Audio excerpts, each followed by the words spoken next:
Okay, so naana lang po yung gamay na comments because some of my comments were already mentioned by Ma'am Fredlyn. So far, congratulations everyone. I would say, ang gagaling nyo. Oo. So,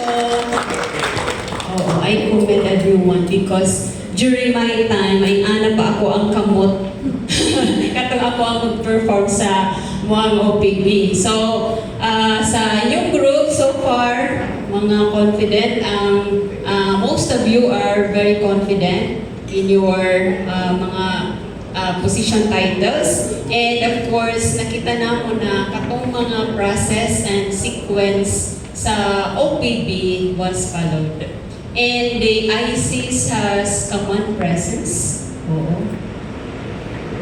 Katong sa lawig palumpon. Oo, si ma'am. Gagamay-gamay lang, pero na ay PSC siya, pero na ay command presence, just like KRD.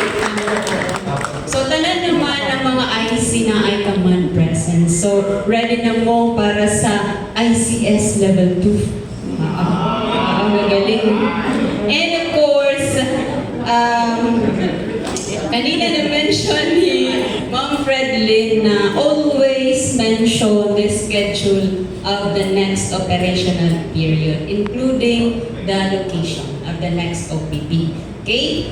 And yung katong questions na ay nag-mention na nangutana og na ay questions, so that should not be mentioned during OPB, it should be mentioned during planning meeting.